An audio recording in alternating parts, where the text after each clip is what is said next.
Hello friends, so good evening.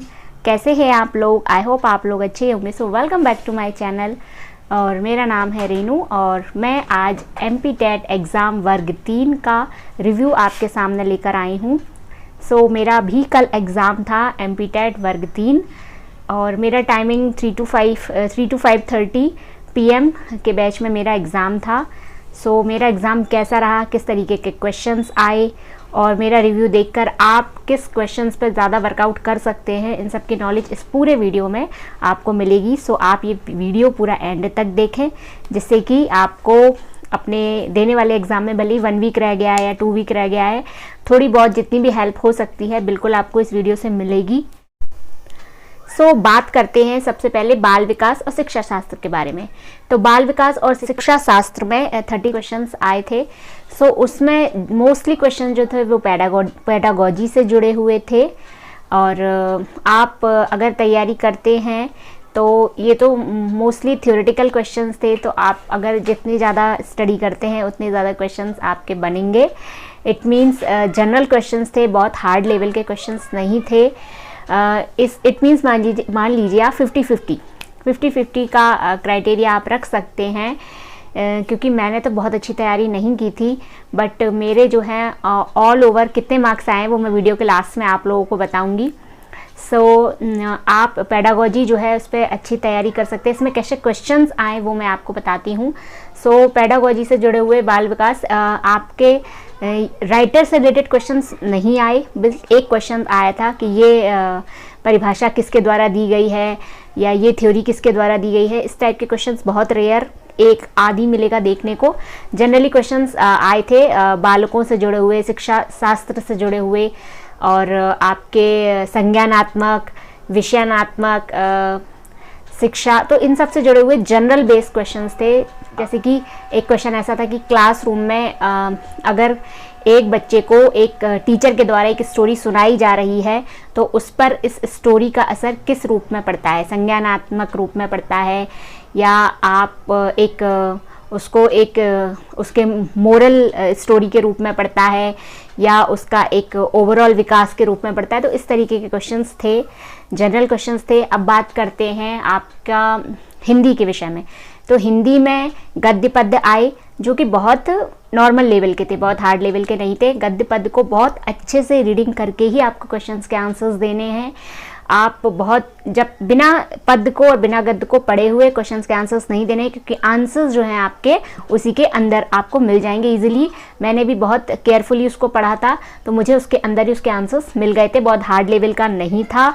और पद भी जो आया था वो बहुत नॉर्मल था, ईजी था। मतलब जो मेरा एग्ज़ाम दिया उसमें पद बहुत ईजी था। सो उसका आंसर्स बन रही थी। आप इजी बिल्कुल रिलैक्स होकर अगर आप पढ़ेंगे तो उसके आंसर्स बन रहे थे, क्योंकि आपके यहाँ गद्य में भी 8 से 10 क्वेश्चंस होते हैं और पद्य में भी होते हैं। तो आपके ये मार्क्स जो है आपके पक्के बन जाते हैं करीब। मतलब जितने भी क्वेश्चंस होते हैं, 6-8 क्वेश्चन जो भी होते हैं, वो जनरली मुझे एकदम एक्यूरेट याद नहीं है, पर वो आपके यहाँ मार्क्स फुल बनते हैं। इसके अलावा बात करें ग्रामर की, तो मेरे जो पेपर में थे तत्सम, तद्भव शब्द, इससे रिलेटेड क्वेश्चंस आए थे। संधि और इससे रिलेटेड क्वेश्चंस नहीं थे, पर आ सकते हैं आपके पेपर में। तो ग्रामर में ये पोर्शन भी आपको तैयारी करनी है। बाकी ग्रामर आए थे जैसे कि विपरीत शब्द है, विलोम शब्द है, पर्यायवाची है। मेरे में आया था वर्षा का पर्यायवाची बताइए। सो इस तरीके के क्वेश्चंस भी थे। हिंदी बहुत नॉर्मल थी, बहुत ज़्यादा हार्ड लेवल की नहीं थी। पेडागोजी से रिलेटेड क्वेश्चंस आए थे। पेडागोजी आपको पढ़ने की ज़रूरत है क्योंकि पेडागोजी थोड़ी सी टफ हो जाती है जनरल क्वेश्चंस की तुलना में। अब बात करते हैं इंग्लिश की। तो इंग्लिश में भी सेम ही था, आपका पैसेज था और आपका पोइट्री थी। सो पोइट्री मेरे अकॉर्डिंगली पोइट्री इजी थी, बट पैसेज बहुत टफ था। मेरे अकॉर्डिंगली बहुत टफ था क्योंकि मुझे बहुत हार्डली समझ आ रहा था। उसके क्वेश्चंस बहुत अगर 5-6 से 8 क्वेश्चन थे तो उसमें से मुझे सिर्फ 4 ही क्वेश्चन बन रहे थे। सो मेरे लिए थोड़ा सा टफ था उसको रीड करना, बट उसमें जो पोएम थी वो इजी थी, उसके क्वेश्चंस बन रहे थे मुझसे।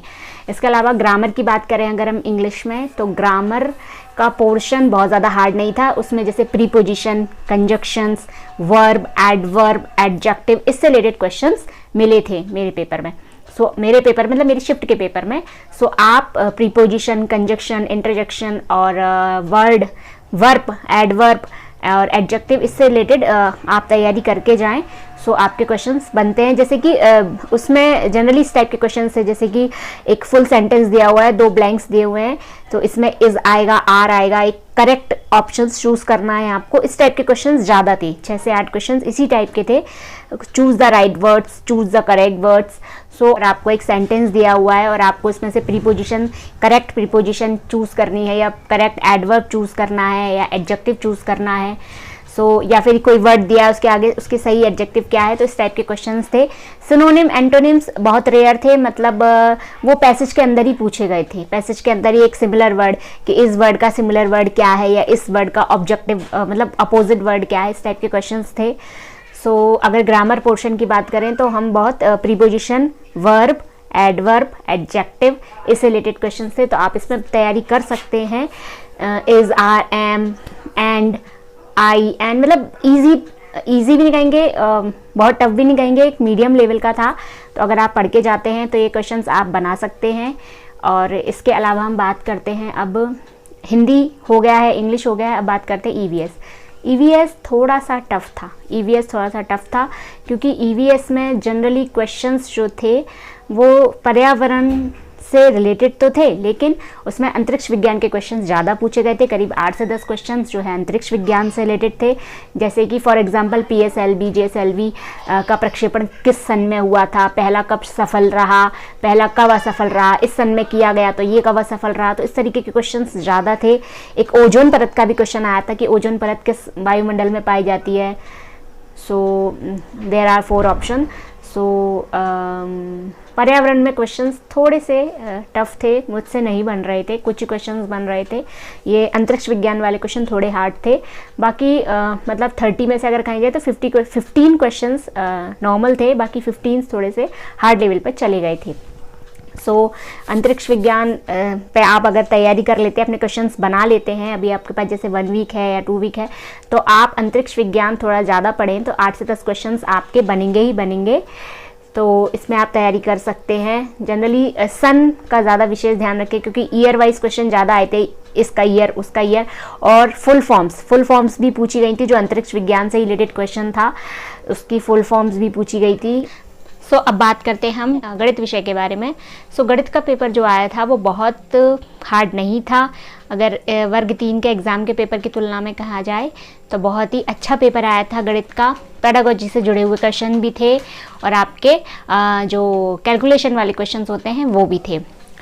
बात करते हैं कैलकुलेशन वाले क्वेश्चंस की। तो कैलकुलेशंस में क्वेश्चंस बहुत नॉर्मल थे, आप इजीली उन्हें कर सकते हैं। अगर जैसे कि औसत से जुड़े हुए क्वेश्चंस थे कि वर्ग का क्षेत्रफल, इससे जुड़े हुए क्वेश्चंस थे। त्रिभुज का क्षेत्रफल, इससे जुड़े हुए क्वेश्चंस थे। आपके भिन्न से जुड़े हुए क्वेश्चंस थे। 2 क्वेश्चंस आपके भिन्न से जुड़े हुए ज़रूर बनेंगे। सबसे छोटा भिन्न बताएं, सबसे बड़ा भिन्न बताएं। तो अगर आप भिन्न तैयार कर लेते हैं तो 2 क्वेश्चंस आपके यहाँ बनते ही बनते हैं। इसके अलावा बात करते हैं डिवाइडेशन। डिवाइडेशन से जुड़े हुए क्वेश्चन करीब 8 से 10 थे। आपको डिवाइडेशन पे अच्छी तैयारी कर लेनी है क्योंकि मेरे पेपर में डिवाइडेशन से क्वेश्चंस ज़्यादा थे। इट मीन्स जैसे कि फॉर एग्जांपल कुछ ऑप्शंस दिए थे और क्वेश्चन था कि ये 11 से और 8 से विभाजित होगा या नहीं, या ये 18 से विभाजित होगा या नहीं, या ये 2 से विभाजित है पर 3 से विभाजित नहीं है। तो ये विभाजन वाले क्वेश्चन करीब 8 से 10 थे, मतलब ज़्यादा क्वेश्चंस थे विभाजन से जुड़े हुए। एक ही तरीके के करीब 6-8 क्वेश्चंस थे। तो आप अगर विभाजन तैयारी करते हैं तो आपके यहाँ 6 से 8 नंबर पक्के बनते हैं। भिन्न से जुड़े हुए क्वेश्चन पक्के बनते हैं। औसत आपका, और जैसे कि वर्ग है, त्रिभुज है, त्रिकोण है, शंकु है। तो मेरे पेपर में जो था वो था वर्ग और एक था शंकु। तो आप के पेपर में अब क्या आ सकता है, तो आपको फॉर्मूलाज याद होने चाहिए। तो आप इजीली क्षेत्रफल निकालना है और आपको एरिया निकालना है, आपको विकर्ण निकालना है। तो आपको फार्मूला याद होना चाहिए, तो आप इजीली निकाल सकते हैं।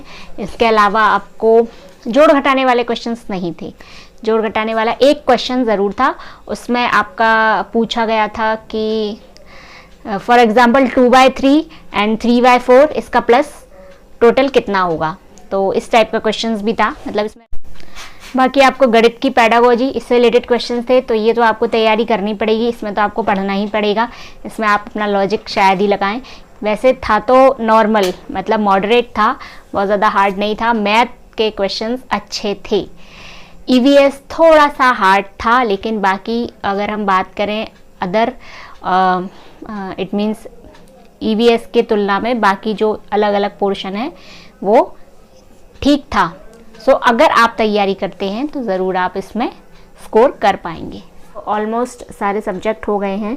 सो आप, मेरा पेपर कैसा रहा अब मैं बताती हूँ। मेरा पेपर ओवरऑल मीडियम ही था, बहुत ज़्यादा अच्छा नहीं था क्योंकि तैयारी बहुत ज़्यादा अच्छी नहीं थी। सो मेरे जो हैं 90 आउट ऑफ 150 आए हैं, मतलब 90 मार्क्स मेरे आए हैं।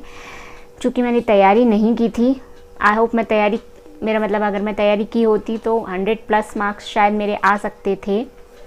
सो आपके पास अभी भी थोड़ा सा समय बचा हुआ है, आप तैयारी करें क्योंकि पेपर उतना हार्ड लेवल का नहीं आ रहा है।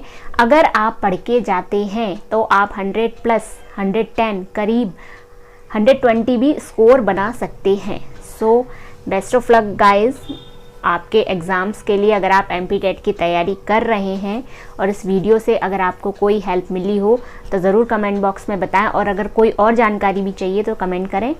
सो मेरा ये आज का वीडियो कैसा लगा आप ज़रूर बताएं, और thank you so much, take care, bye bye. मिलते हैं नेक्स्ट वीडियो में।